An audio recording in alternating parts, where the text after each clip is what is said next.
This is the summary of the Dichotomy of Leadership, balancing the challenges of extreme ownership to lead and win by Jocko Willink, Babin, summarized by Cellwave Audio and narrated by Callum.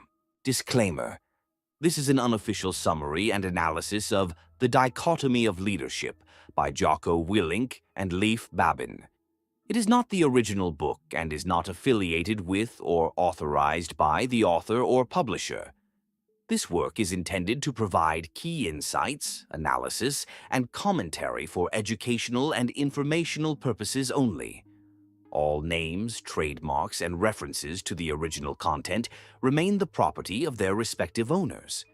Every effort has been made to ensure that this use is fair under Section 107 of the Copyright Act.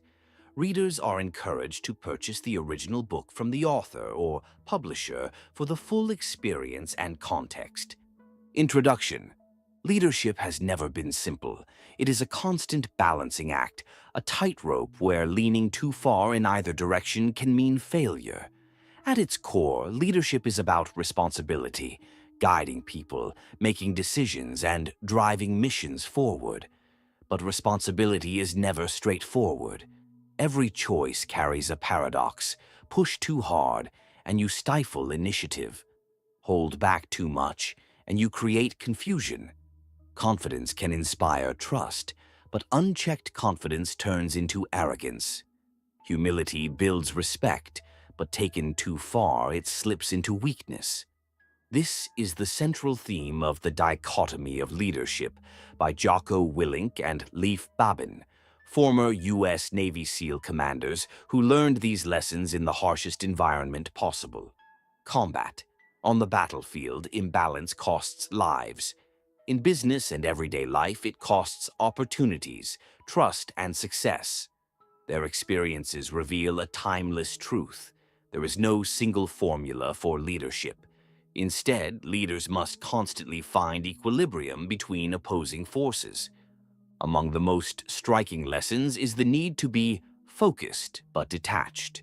Leaders must care deeply about their mission and their people, but they must also step back, rise above the noise, and see the bigger picture. Without focus, leaders drift into distraction. Without detachment, they become consumed by details, blind to the wider field. This idea, along with others explored in the book, shows that leadership is not about being perfect in one direction. It is about knowing when to adjust, when to step in, and when to step back. The best leaders are not rigid, they are balanced. And it is in this balance that true leadership strength is found. Chapter 1. The Ultimate Dichotomy. Leadership is not a straight road. It is a constant balancing act. The greatest challenge is not found in the obvious decisions, but in navigating the space between extremes. The weight of responsibility rests on the leader's shoulders, yet leadership is never about the leader alone. It is about the mission and, more importantly, about the people entrusted to carry it out. Picture a battlefield where chaos reigns. The leader knows every mistake, every misstep, every moment of hesitation can cost lives. The instinct is to grip the reins tightly, to dictate every move, to make sure nothing slips through. But holding too tightly suffocates those who must grow into leaders themselves. They become hesitant, waiting for orders, unable to act when the moment demands initiative. Swing to the other side and the leader pulls back completely. Now the team is left without guidance, drifting without direction, making errors that multiply in the absence of oversight. Both extremes spell disaster. The art of leadership lives in the middle. It is owning everything without strangling initiative. It is stepping in when the mission demands it, but stepping back when others must rise. The strongest leaders are present enough to guide, yet distant enough to allow growth. They bear the crushing responsibility for every outcome, but they do not carry the weight alone. They spread ownership across the team. This balance is not abstract. It is lived moment by moment. A commander stands on the edge of a decision. lead the mission personally and risk overshadowing his junior leaders, or step back and risk mistakes that could jeopardize the operation. The wrong choice either way could fracture trust. The right choice is not one or the other, but both. Engagement combined with empowerment. He must stay close enough to sense when the team veers off track, but detached enough to let them learn, adapt, and own the fight themselves. The same tension plays out far from combat. A CEO who tries to control every spreadsheet, every conversation, and every task leaves no room for others to think. His managers, stripped of responsibility, stop making decisions. They do only what they are told, waiting for direction, afraid to move. Progress slows to a crawl. On the other hand, another leader hides behind the title of empowerment, handing out vague objectives but never engaging. His teams pull in different directions, wasting time and resources, unsure of what success even looks like. Both organizations suffer not because of incompetence, but because their leaders tip too far to one side of the balance. True leadership requires presence without suffocation, trust without abandonment. It demands a willingness to take blame when things go wrong, while giving credit away when things succeed. It calls for humility to admit mistakes and confidence to make decisions when no one else will. The team must know their leader is willing to own every failure, but also that they themselves are expected to rise, to think, to act, to lead. Trust becomes the glue in this balance. Subordinates trust a leader who protects them from unfair criticism while holding them accountable for real mistakes. Superiors trust a leader who communicates honestly, who neither hides problems nor shifts blame. That trust is earned not by speeches, but by consistent action, by showing again and again that leadership is not about ego, but about service. The ultimate dichotomy of leadership is this: it is all on the leader, and yet it is not about the leader. Every failure falls at their feet, but every success must be handed to others. The leader is both central and invisible, accountable for all but glorified for nothing. Walking that line requires discipline, patience, and constant awareness. It is tempting to live at extremes because extremes feel simple. Total control feels safe. Total hands-off feels liberating. But real leadership lives in tension, in the uncomfortable middle ground. The best leaders embrace that discomfort. They know balance is never achieved once and for all. It must be fought for in every decision, every day. The mark of great leadership is not found in titles or authority, but in this balancing act. Those who master it create teams that are strong, resilient, and adaptable. Those who fail to balance either crush initiative or breed chaos. The leader who understands the dichotomy, who owns it all while making it never about themselves, sets the stage not just for victory, but for a culture where leadership thrives at every level. Chapter 2. Own it all, but empower others. Leadership begins with responsibility. The moment someone takes charge, they inherit the weight of everything that happens under their watch. Excuses may offer comfort, but they do not change reality. If the team fails, the leader has failed. This principle, owning it all, feels straightforward until the deeper challenge appears: how to carry full responsibility without stripping responsibility away from everyone else. A leader who shoulders too much can become a bottleneck. Every decision, every plan, every problem must pass through them, and the team soon learns to wait rather than act. Initiative dies, creativity shrivels, progress slows to the pace of one person's bandwidth. Ironically, the leader's effort to control everything results in less control because the team has grown dependent and passive. On the battlefield, this truth revealed itself in brutal clarity. A unit in Ramadi was struggling. The platoon commander believed in extreme ownership. He took every mistake personally. But he began to clutch the reins so tightly that his men felt paralyzed. He corrected constantly, adjusted endlessly, and second-guessed every small action. Soon, his soldiers stopped making decisions at all. They would stand in the middle of chaos, waiting for orders, even when the answer was obvious. Their hesitation cost time, and in combat, time costs lives. The commander had embraced ownership, but in doing so, he had stolen it from his team. The solution was not to abandon ownership, but to share it. A leader must accept that responsibility for the mission belongs entirely to them, yet at the same time they must pass responsibility to others, encouraging ownership at every level. It feels paradoxical, but it is the only way to build strong teams. Empowerment does not mean blind trust or careless freedom. It means giving people clear guidance, clear standards, and then the trust to act within them. A good leader sets the direction, explains the mission, and outlines the boundaries. Inside that framework, subordinates must be free to make calls, solve problems, and take initiative. If they succeed, the team grows stronger. If they stumble, the leader steps in, not to punish, but to coach, guide, and help them learn. The same pattern emerges in business. A manager who insists on approving every email, attending every meeting, and micromanaging every task becomes a choke point. His people lose energy and initiative. They wait for his nod instead of making decisions. Projects crawl. Another manager swings the other way. She hands off assignments without explanation, offering no standards, no oversight, and no feedback. Her team feels abandoned, unsure what matters, and terrified of making the wrong call. They act inconsistently, and the organization falters. Both leaders claim to be acting responsibly. The micromanager believes they are owning it all. The absentee manager believes they are empowering others. Both fail because they miss the balance. True leadership demands both: absolute ownership of the outcome and deliberate empowerment of the team. This balance transforms culture.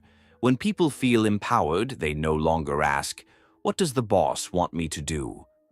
They ask, "What is best for the mission?" That shift changes everything. Instead of a team of followers, you now have a team of leaders, each owning their slice of responsibility.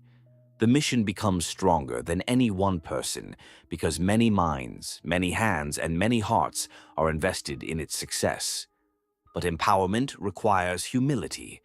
Leaders who hunger for credit, who need to be the smartest voice in the room, will never empower effectively.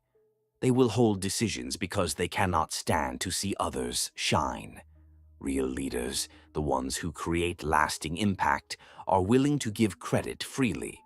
They allow others to succeed, knowing that success for the team is success for them. They own the blame when things go wrong and push the praise downward when things go right. That is how trust takes root. At its core, this dichotomy teaches that ownership is not a selfish act. It is not about hoarding power or control.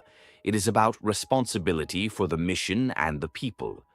The leader must hold that responsibility tightly while handing authority and accountability down the chain.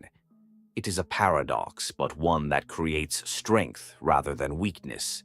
Leaders who strike this balance create organizations that thrive under pressure. They don't just build teams, they build leaders at every level. When a crisis strikes, decisions are made quickly, not because one person dictates them all, but because many people are capable of acting decisively. When the leader steps away, the mission does not collapse because ownership has been shared. Owning it all while empowering others is not easy. It requires constant awareness, constant humility, and constant discipline. But leaders who learn to live in this balance unlock something rare: teams that can fight, adapt, and win without hesitation.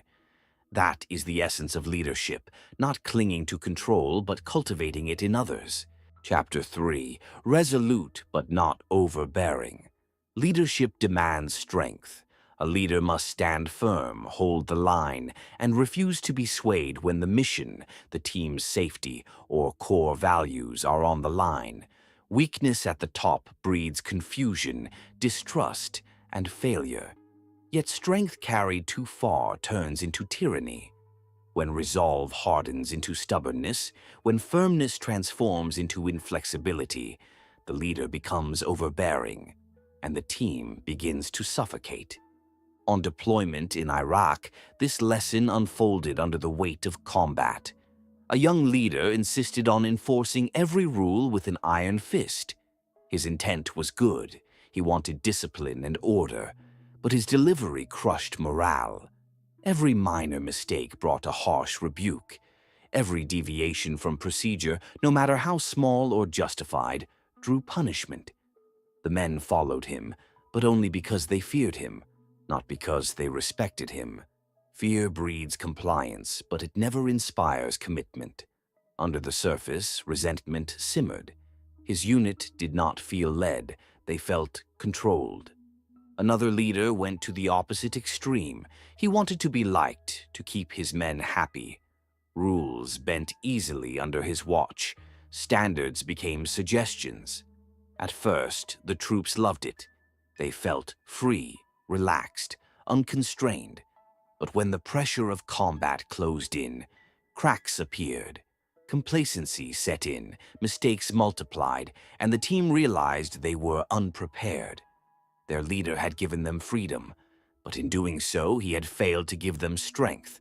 The lesson was clear. Neither extreme worked. Too much resolve and the team breaks under the weight of command. Too little resolve and the team breaks under the weight of chaos. The path of effective leadership lies in balance, resolute in principles, yet flexible in practice. In business, the same dynamic plays out. A CEO who clings to every decision, shutting down dissent and forcing compliance, may achieve short-term obedience, but loses long-term loyalty. His people stop thinking creatively. They stop speaking up. They stop challenging ideas. Innovation dies in the shadow of his stubbornness. On the other side, a leader who wavers at every pushback, who changes direction whenever pressure mounts, leaves the team rudderless. Nobody knows what matters because everything shifts with the wind. Confidence erodes, and soon the organization is adrift. To be resolute is to know what truly matters and refuse to compromise on it. The mission, the safety of the team, integrity, standards that protect and strengthen the group. These are non-negotiable. A leader who bends here sacrifices the very foundation of trust. But not everything is mission-critical. Some decisions, though important, can be shaped, adjusted, or even reversed if new information arises. A good leader must know the difference. They must be willing to adapt without losing sight of the core. This balance requires humility. The resolute leader is not the one who shouts the loudest or refuses to listen. True strength is found in listening carefully, considering input, and then making the hard call when it counts. And once the decision is made, they own it completely. Their team sees both firmness and fairness, and that combination inspires loyalty. In practice, this means setting clear expectations. Discipline must be enforced, but with context and compassion. When someone fails, the leader should not just punish, but teach. The goal is not blind obedience, but growth. A soldier who understands why a standard exists will uphold it even when the leader is not watching. An employee who knows the reason behind a policy will embrace it rather than resent it. Discipline rooted in explanation and respect builds stronger teams than fear ever could. At the same time, flexibility is not weakness. When the situation shifts, when reality on the ground looks different from what it did on paper, the leader must adapt. Stubbornly clinging to a plan simply because the plan is reckless. The resolute leader is not married to their ego, they are married to the mission. If circumstances demand change, they pivot, not because they are weak, but because they are wise. The paradox is this: the leader must be hard and soft at once.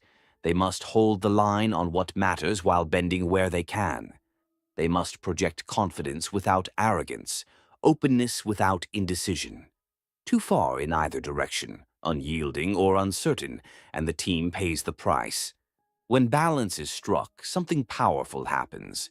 The team knows their leader will not compromise on safety, standards, or mission success. They also know their leader will listen, adapt, and consider their input. They feel secure but not suffocated. They feel guided but not micromanaged. They trust that their leader's strength serves them, not crushes them. Being resolute but not overbearing is not about finding a perfect middle point and staying there forever. It is about adjusting constantly, like steering a ship through shifting currents. Sometimes firmness is needed more. Other times flexibility saves the day. The leader must read the moment, read the people, and know when to tighten the grip and when to let it ease. Leadership is not just about standing tall. It is about standing tall in the right way, at the right time. The leader who learns to balance resolve with restraint creates a team that is both disciplined and resilient. They command respect not through fear or fragility, but through the steady hand of balance. Chapter 4. When to mentor, when to fire. Few responsibilities test a leader's heart more than deciding the fate of people on their team. Every leader wants to believe that with enough time, enough guidance, and enough patience, anyone can be molded into an asset. But leadership isn't just about individuals. It is about the mission and the group as a whole. And sometimes holding on to one person for too long does more harm than letting them go. On deployment, this truth revealed itself through a young SEAL who had all the raw talent in the world but couldn't seem to put it together. He missed small details, cut corners, and needed constant correction. His leaders poured energy into mentoring him, believing that discipline and repetition would forge him into a reliable operator. But the clock was always ticking. Missions demanded precision. Mistakes in training could be corrected. Mistakes in combat could be fatal. The longer he remained unready, the more risk he posed to everyone around him. The leaders wrestled with a painful choice: keep trying to bring him up to standard or cut him from the team. This tension lives in every organization. A manager sees potential in an employee who struggles. He invests hours coaching them, rewriting their work, correcting their errors. But while he focuses on one person, the rest of the team grows frustrated. Their own growth stalls because so much attention is consumed by a single weak link. If the mentoring succeeds, the investment pays off. If it fails, the whole team has paid a price. So where does the leader draw the line? The balance lies in knowing when to mentor and when to fire. To always fire at the first sign of weakness is to give up too quickly, to deny people the chance to grow. But to mentor endlessly, refusing to make the hard call, is to sacrifice the mission and the team for one individual. Leadership demands both compassion and ruthlessness: compassion to guide and develop, ruthlessness to protect the team when growth doesn't come. The decision is rarely clear-cut. Sometimes people make mistakes not because they lack ability, but because they lack guidance. A good leader first asks, have I trained them properly? Have I set the right expectations? Have I given them the tools to succeed? If the answer is no, the failure belongs to the leader. Mentoring is required. People cannot be held accountable for standards they were never taught to meet. But if training is clear, expectations are known, and resources are available, yet the same failures continue, then the problem is deeper. At that point, the leader must weigh the cost of continued mentoring against the cost to the mission. Holding on too long sends a dangerous message. Standards are negotiable. The rest of the team sees that failure carries no consequence, and discipline erodes. Morale suffers when one person repeatedly drags the group down. Firing is never easy. It cuts against loyalty and compassion. Yet sometimes it is the most loyal act, not to the individual, but to the mission and the team. Removing someone who cannot or will not rise to the standard frees the rest of the group to excel.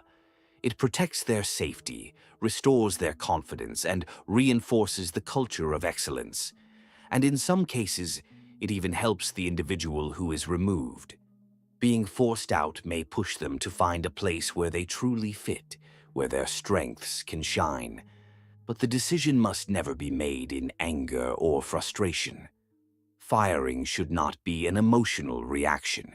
It should be a sober, deliberate act, made only after mentoring has been exhausted and the costs of keeping the person outweigh the potential benefits. To fire too quickly is lazy leadership. To delay too long is negligent leadership. The balance lies in thoughtful assessment, honest communication, and the courage to act. The leaders who handle this well communicate clearly. They let the struggling individual know where they stand, what is expected, and how they can improve. They provide feedback early and often, so the person is never blindsided. When the final decision comes, it is not a surprise but the natural consequence of choices made and chances given. That honesty preserves dignity and shows respect, even in separation. The paradox of leadership emerges again. Leaders must believe in their people and fight for their growth, but they must also be willing to let them go for the good of the many. They must carry both hope and realism, both patience and decisiveness. To lean too far toward mentoring is to risk the mission. To lean too far toward firing is to lose faith in human potential. Walking the line between them is where real leadership lives. When leaders find this balance, their teams thrive. Standards remain intact, discipline remains strong. People know they will be supported, developed, and given every chance to succeed. But they also know those chances are not infinite. Accountability is real. Excellence is non-negotiable. The team grows stronger, not despite those hard calls, but because of them. In the end, leadership is about stewardship. The mission comes first, the team comes first. Individuals matter deeply, but they must never eclipse the greater whole. A leader who knows when to mentor and when to fire protects both. The individual, by giving them a fair chance, and the team, by refusing to let one person hold everyone else back. That balance is what makes leadership both so difficult and so vital. Chapter 5. Train hard, but train smart. Preparation is the quiet battlefield where victories are won long before the first shot is fired. Training is where teams build discipline, skill, and confidence. But just like every other aspect of leadership, training demands balance. Push too hard and you break people down. Go too easy and you leave them unready for the storm. Real leadership lies in striking the line between intensity and intelligence, training hard enough to sharpen the edge, but smart enough not to snap the blade.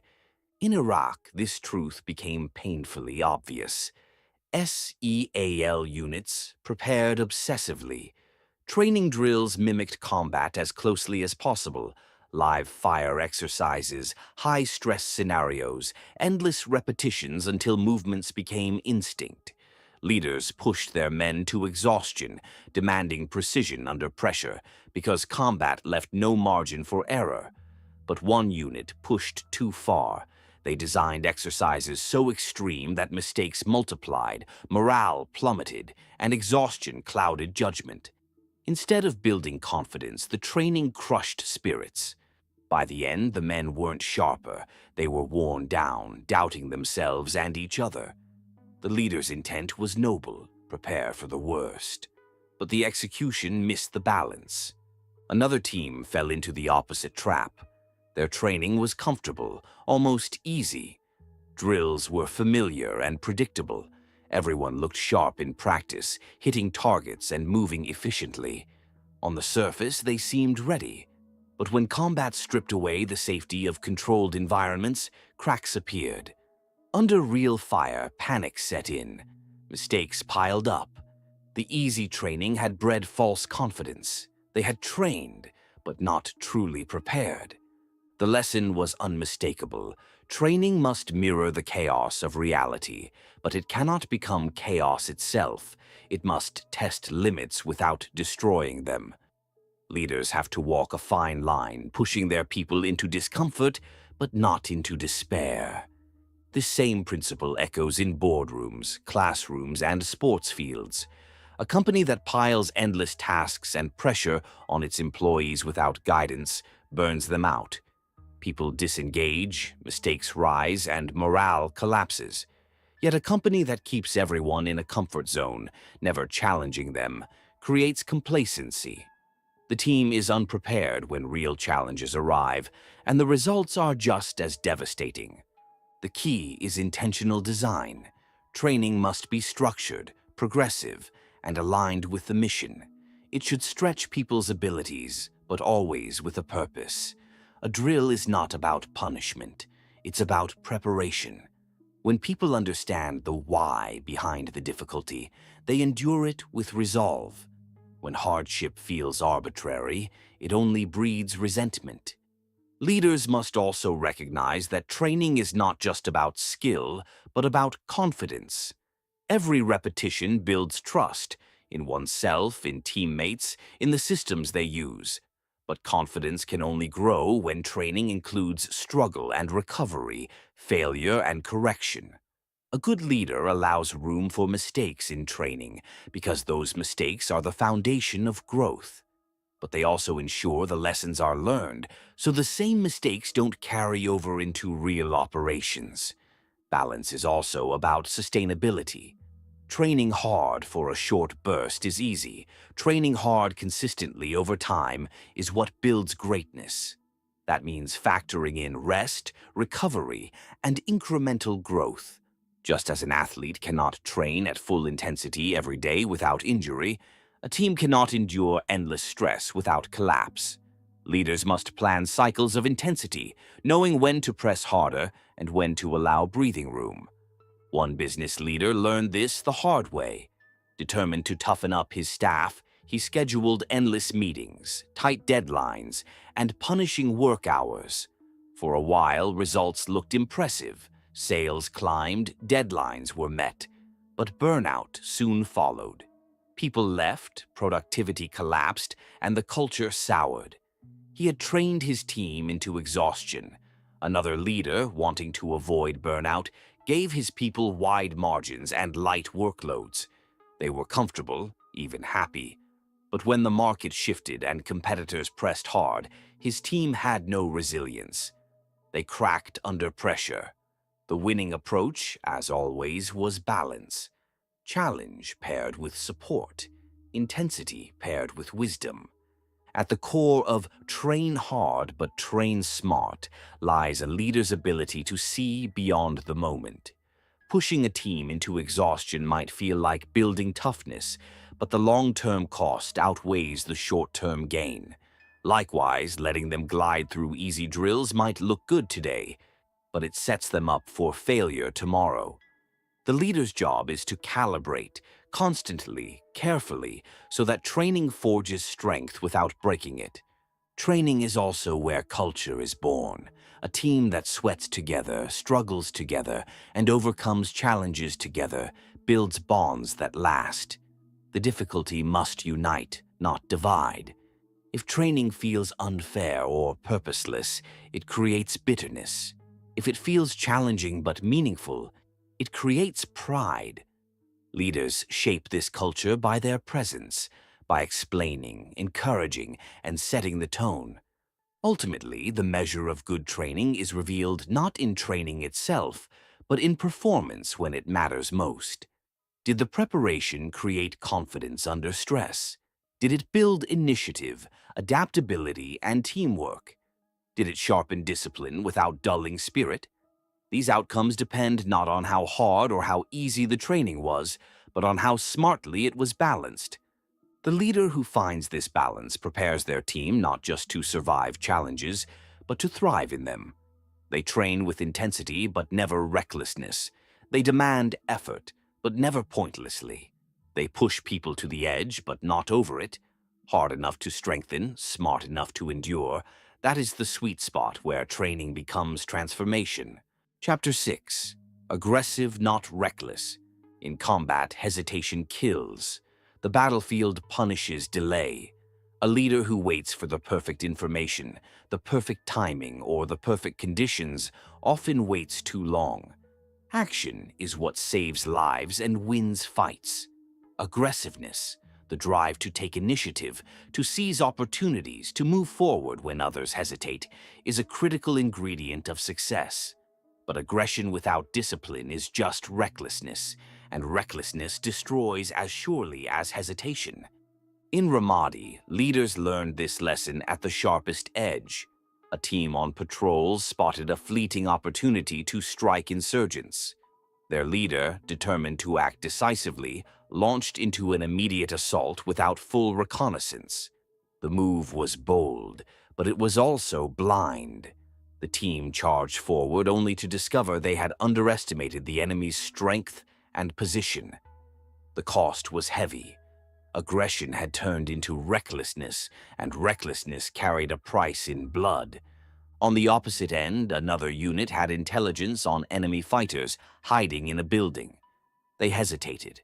They wanted more information, more certainty, more support before committing. Minutes stretched into hours. By the time they moved, the fighters had slipped away, leaving nothing but wasted effort and frustration. Their caution became paralysis. The opportunity was gone. The balance is clear. Leaders must be aggressive, pushing forward when opportunities arise. But they must temper that aggressiveness with judgment. They must weigh risk and reward, moving decisively without gambling blindly. The best leaders do not freeze under pressure, but neither do they lunge into danger without thought. They act with urgency, but also with clarity. Aggressiveness is not about recklessness, it is about initiative. It is the instinct to solve problems rather than wait for them to solve themselves. It is the refusal to sit still when movement can make the difference. In combat, that might mean maneuvering before the enemy gains the upper hand. In business, it might mean innovating before competitors do, or seizing an opening in the market before it closes. But reckless leaders confuse movement with progress. They push ahead without planning, without coordination, without considering the consequences. Their teams lurch from crisis to crisis, exhausted by constant fire drills. Victories come occasionally, but so do costly mistakes. Over time, recklessness erodes trust. People lose confidence in a leader who always charges first and thinks later. Aggressive leaders, on the other hand, inspire confidence. Their teams know they will act, that they will not freeze when the moment comes. They are decisive, but their decisions are grounded in understanding. They calculate quickly, move boldly, and adjust as they go. Their aggression is not chaos, it is controlled momentum. This dichotomy shows itself everywhere. A startup that refuses to take risks, that overanalyzes every decision, will miss its chance to grow. Competitors will move faster, and opportunities will vanish. But a startup that rushes into every shiny idea, spending money recklessly and chasing trends without discipline, burns out quickly. Investors lose faith. Customers drift away. The company collapses under the weight of its own unchecked boldness. The balance comes from preparation. Aggressive action works when it is built on a foundation of training, discipline, and understanding. In the SEAL teams, aggression was drilled into men not as wild recklessness, but as muscle memory refined by countless rehearsals. They learned to move fast, but also to communicate, to cover each other, and to think while acting. That training turned what looked like aggression into deliberate action. Leaders must also be clear about intent. Teams empowered with an understanding of the mission can act aggressively without waiting for orders. They can seize opportunities in line with the bigger picture. But without that clarity, aggression turns into fragmentation, with individuals rushing off in different directions, undermining the mission instead of advancing it.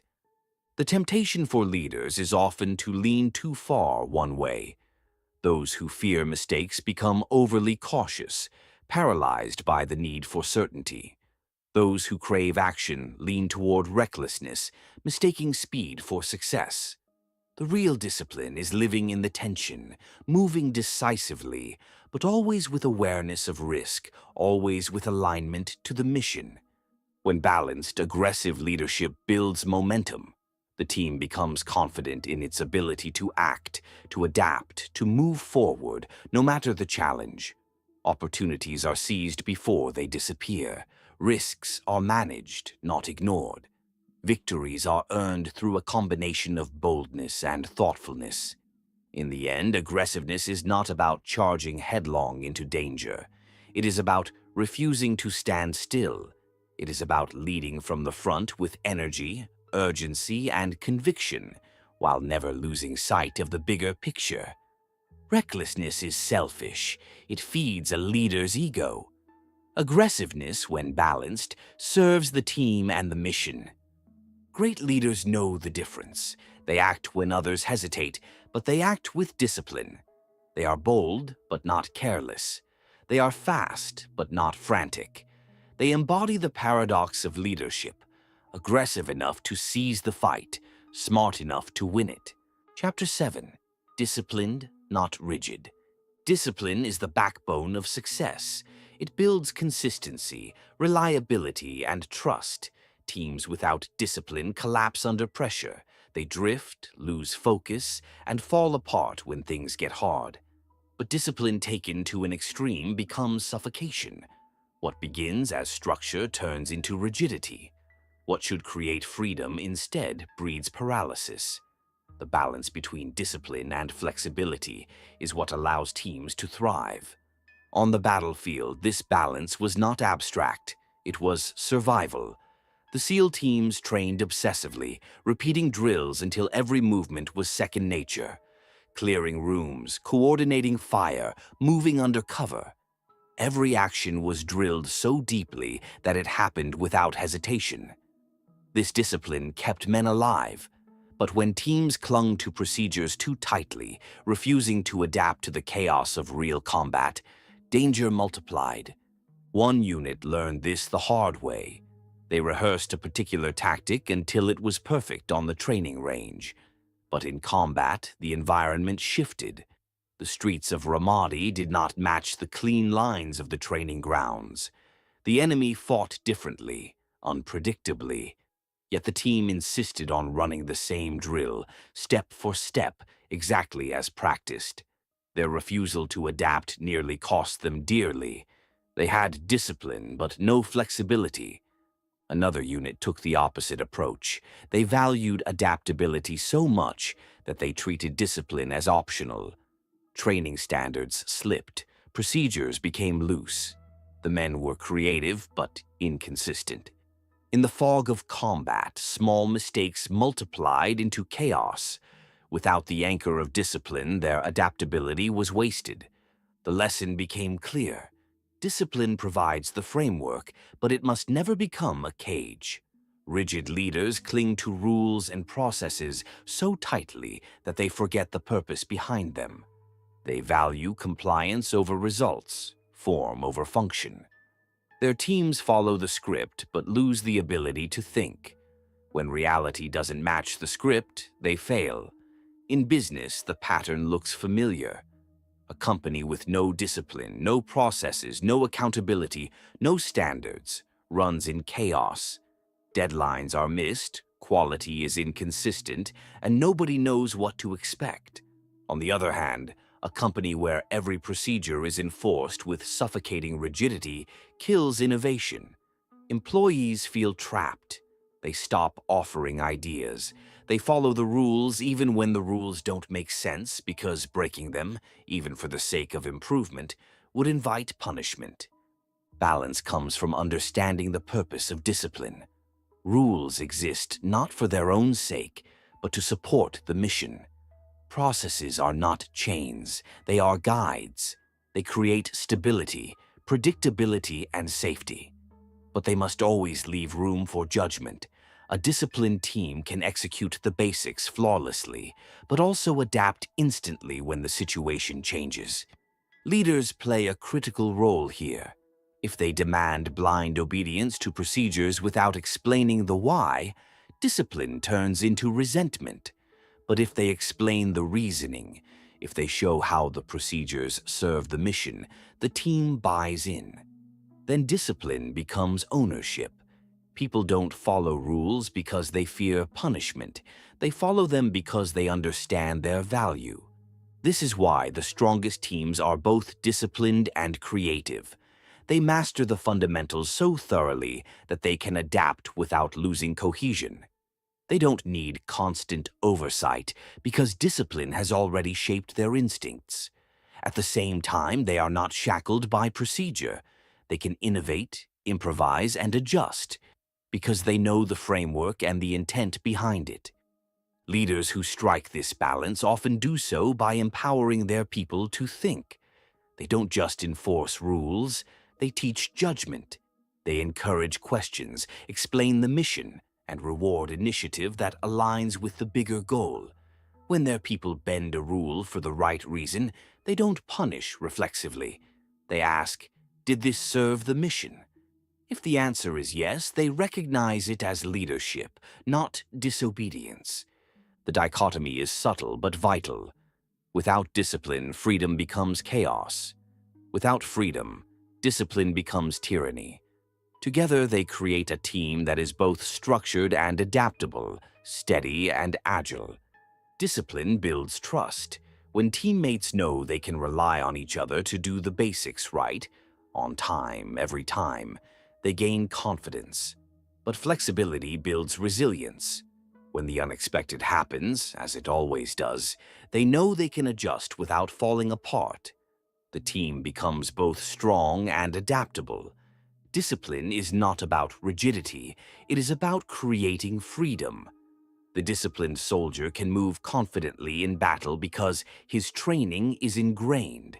The disciplined employee can think creatively because the basics are secure. True discipline liberates rather than constrains. The strongest leaders understand this. They demand discipline in the fundamentals, but they encourage flexibility in execution. They set standards high, but they allow room for initiative. They correct mistakes, but they reward intelligent risk. Their teams are disciplined, but never rigid. That balance creates organizations that thrive in any environment, whether in the chaos of urban combat or the volatility of modern business. Leaders who embrace it build teams that can execute with precision, adapt with creativity, and win with consistency. Chapter 8. Hold people accountable, but don't hold their hands. Accountability is the lifeblood of any team. Without it, standards crumble, performance slips, and trust erodes.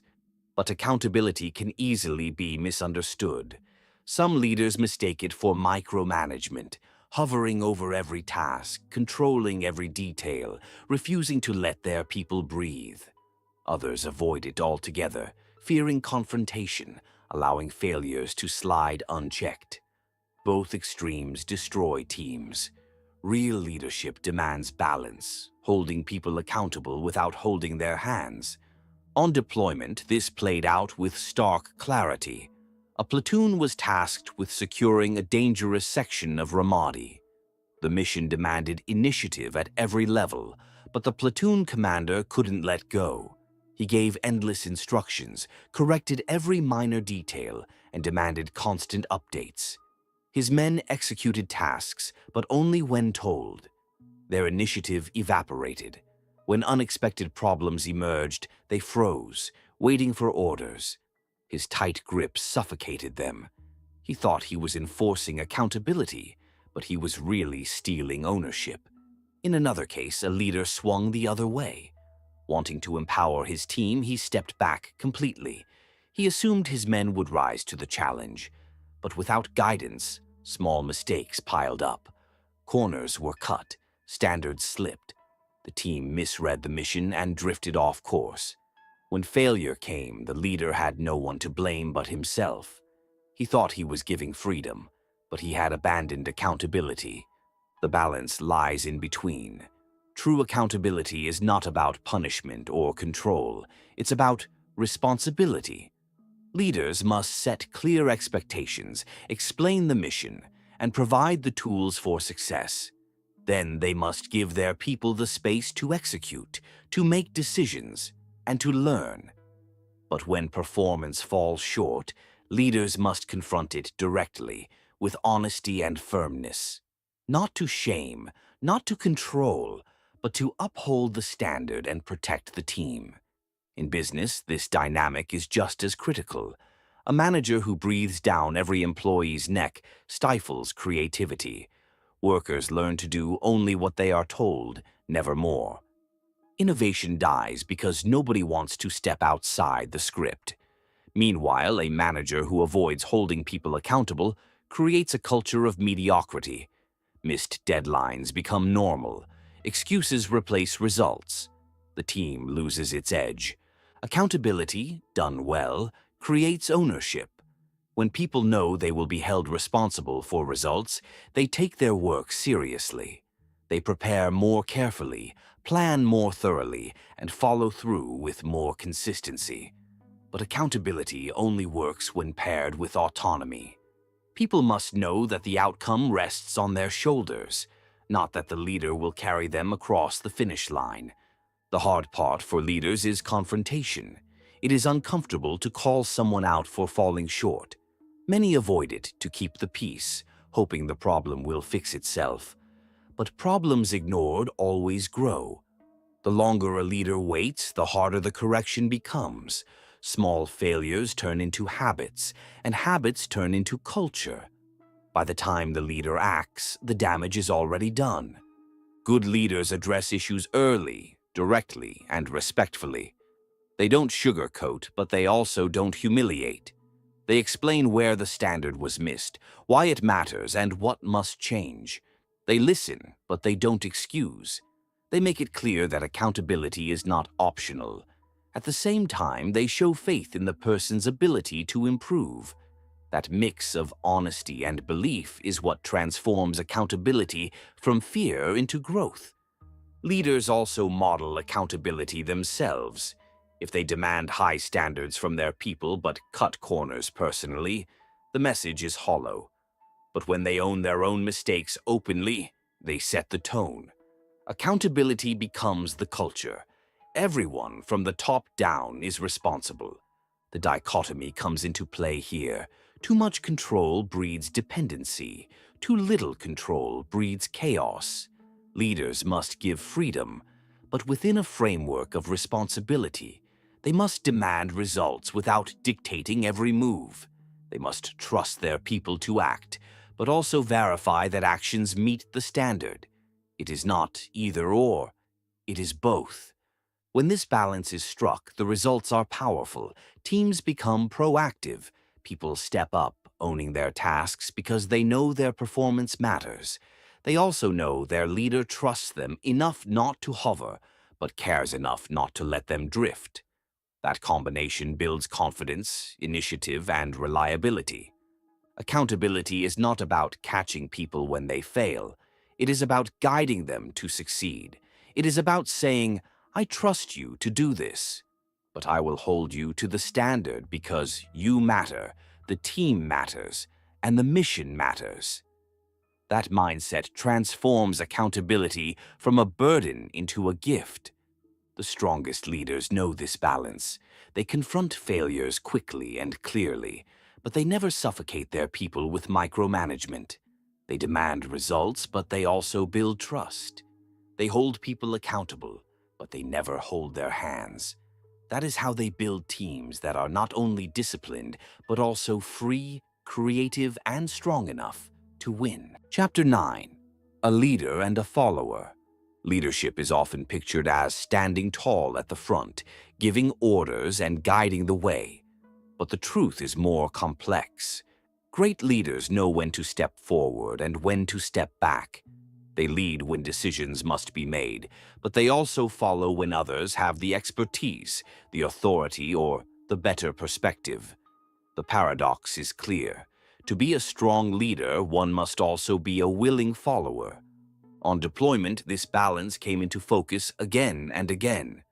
During a joint mission with conventional forces, a SEAL platoon had to rely on the leadership of an Army company commander. The SEAL leader was used to making the calls, setting the pace, and dictating tactics. But in this mission, he wasn't in charge.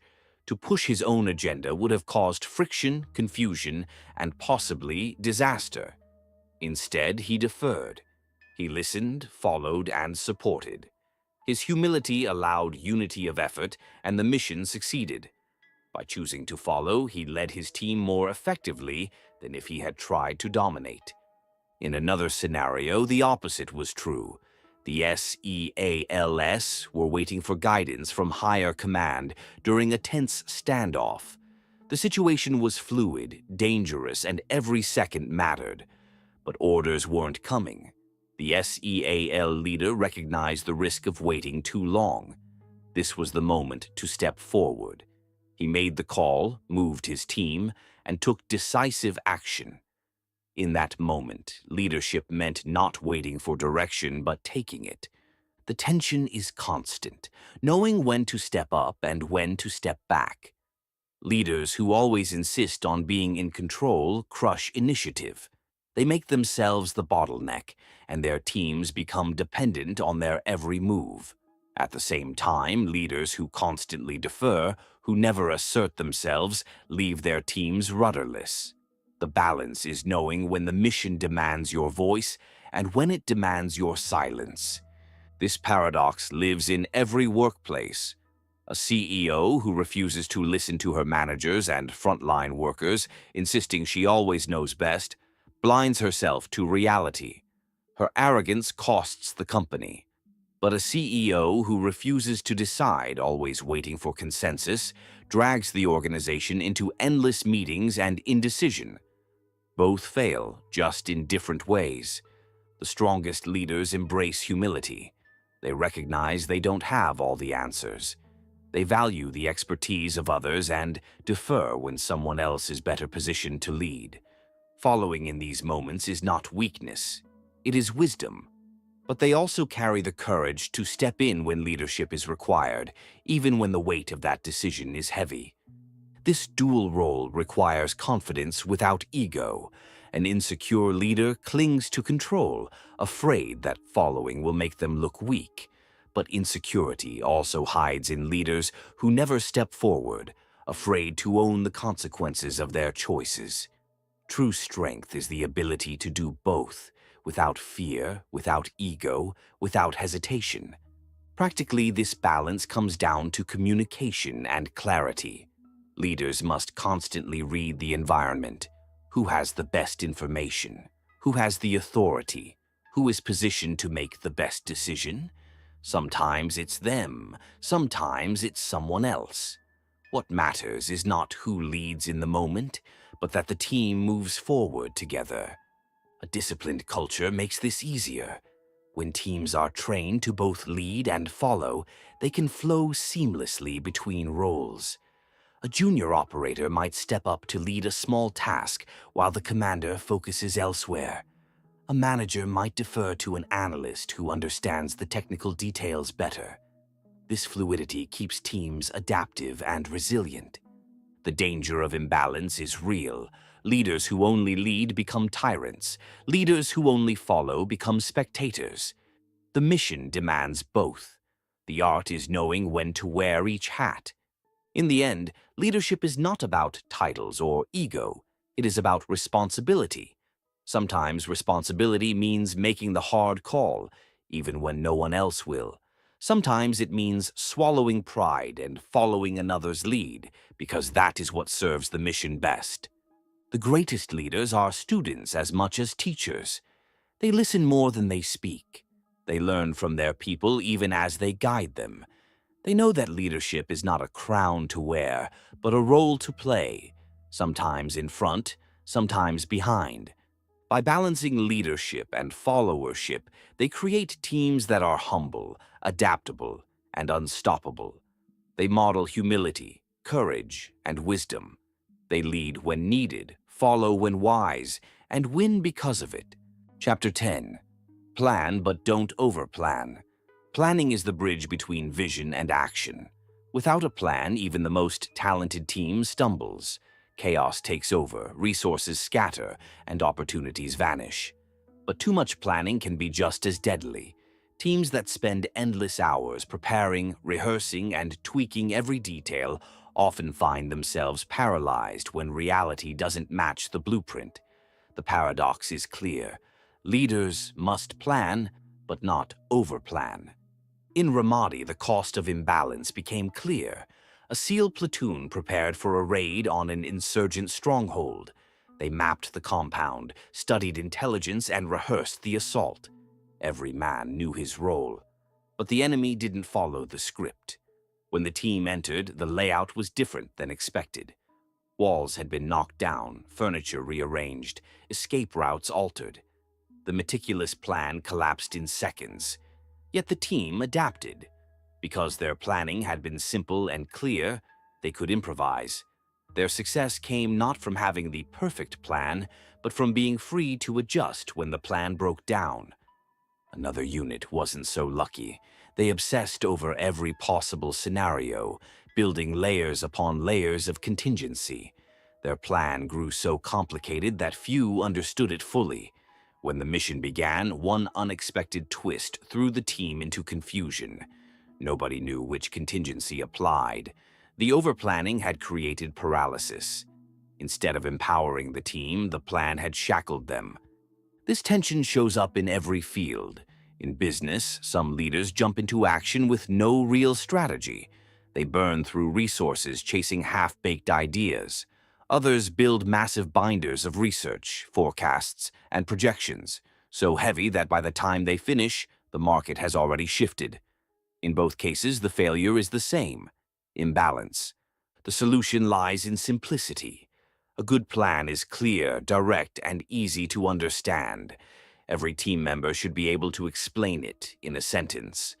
The simpler the plan, the easier it is to execute and to adapt when things change. Complexity breeds confusion, especially under stress. Simplicity builds resilience. Leaders must also accept that no plan survives contact with reality unchanged. The battlefield, like business and life, is unpredictable.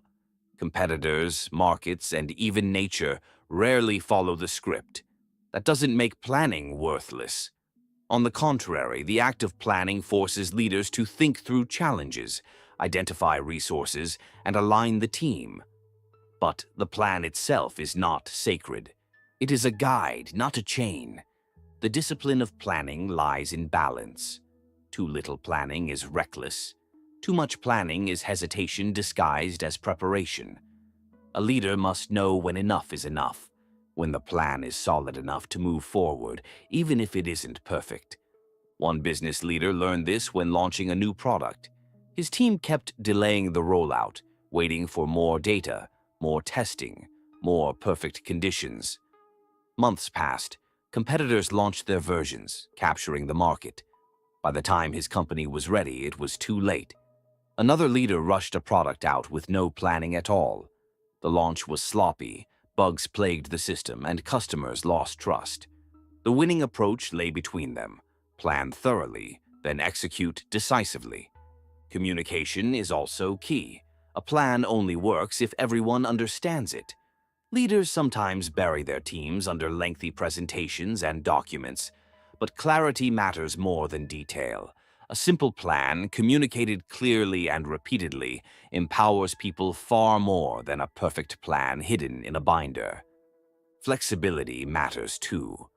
Leaders must create plans that can bend without breaking. That means identifying priorities, what absolutely must happen, and letting the rest adapt. When the unexpected arrives, as it always does, the team can shift while still driving toward the mission's core objective. The dichotomy is sharp. A leader who underplans leaves their team wandering blind. A leader who overplans leaves them tangled in complexity. The right balance is deliberate preparation, expressed simply, followed by decisive action. When leaders strike this balance, their teams move with confidence. They know what matters most, they know their roles, and they trust they can adjust when needed. They are prepared but not imprisoned, structured but not suffocated. Planning is not about predicting the future perfectly at the end. It is about preparing the team to face uncertainty with clarity and cohesion. The strongest leaders know that plans are tools, not treasures. They use them to guide action, not to replace it. They plan, but they do not overplan. And because of that, when reality shifts, as it always does, their teams are ready to win. Chapter 11. Humble, not passive. Humility is the hallmark of strong leadership. A humble leader listens, learns, and admits mistakes.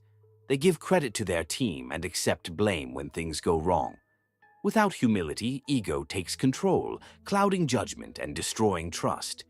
But humility taken too far turns into weakness.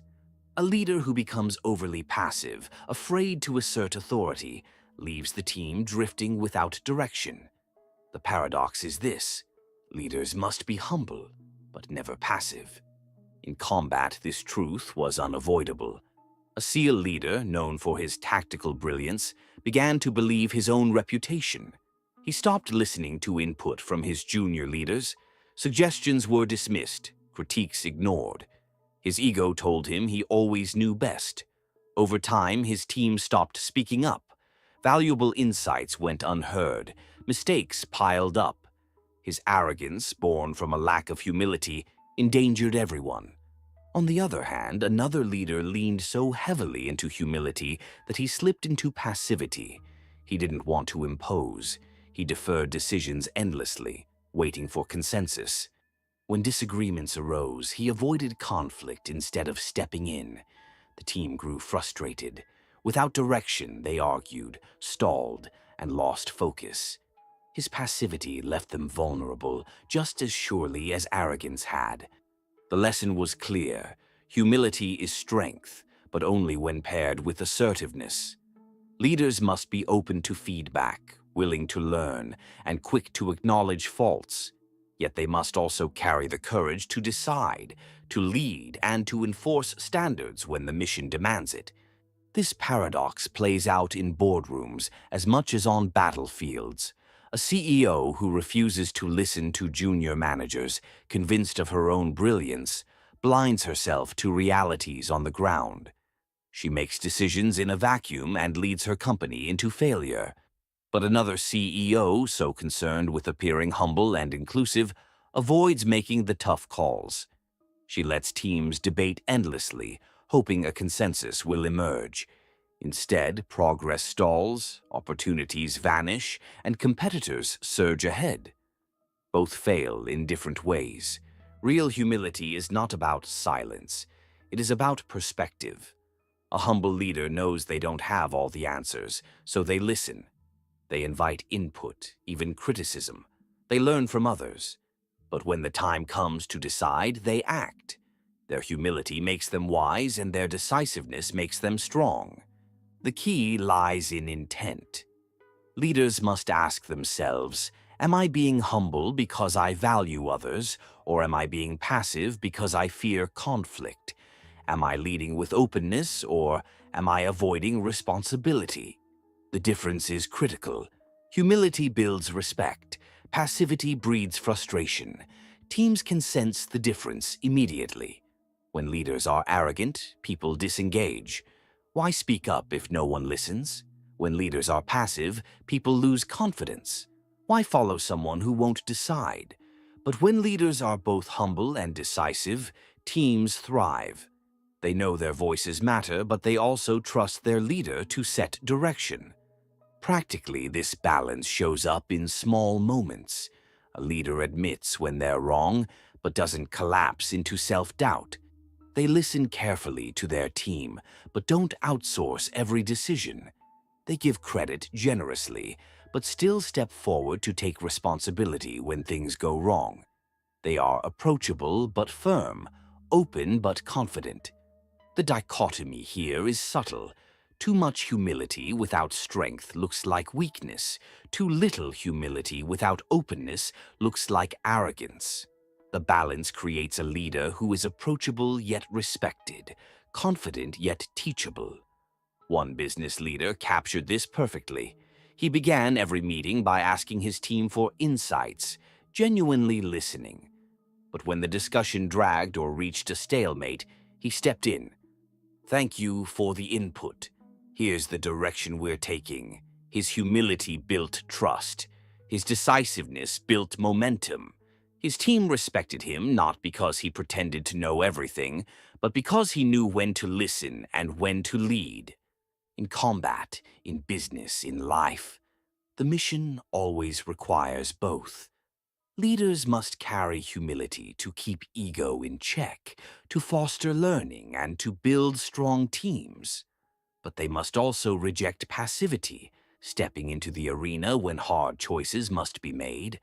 In the end, humility is not about making yourself small. It is about making the mission and the team big. It is about seeing beyond your ego without surrendering your responsibility. The strongest leaders embody this paradox. They are humble, but never passive. Chapter 12. Focused, but detached. Focus is a weapon. It sharpens attention, cuts through noise, and directs energy where it matters most. Without focus, leaders drift. They chase distractions, miss opportunities, and allow chaos to overwhelm their teams. But focus carried too far becomes dangerous. Leaders who lock onto one detail lose sight of the bigger picture. They become so consumed by the fight in front of them that they miss the war around them. The paradox is clear. Leaders must be focused, but also detached. On deployment in Ramadi, this tension played out in seconds that meant life or death. A firefight erupted as a SEAL element entered a hostile zone. Bullets cracked overhead, dust filled the air, and adrenaline surged. One operator became completely locked on his target, hammering away with relentless fire. His focus was intense, but it blinded him. He burned through ammunition, unaware that his sector was clear and that his teammates needed cover elsewhere. The leader had to step in, pull him back, and redistribute the fight. His focus, unchecked, had become a liability. The platoon commander, in contrast, had to fight a different battle: detachment. As chaos unfolded, he forced himself to step back mentally. While everyone else was locked into their sights, he scanned the wider field. He noticed enemy movement flanking their position. He called for a shift in fire, redirected forces, and avoided disaster. His detachment allowed him to see what no one else could. He wasn't ignoring the fight. He was staying above it, guiding it. This is the leader's paradox. Too much focus and you drown in the details. Too much detachment and you drift into apathy, disconnected from reality.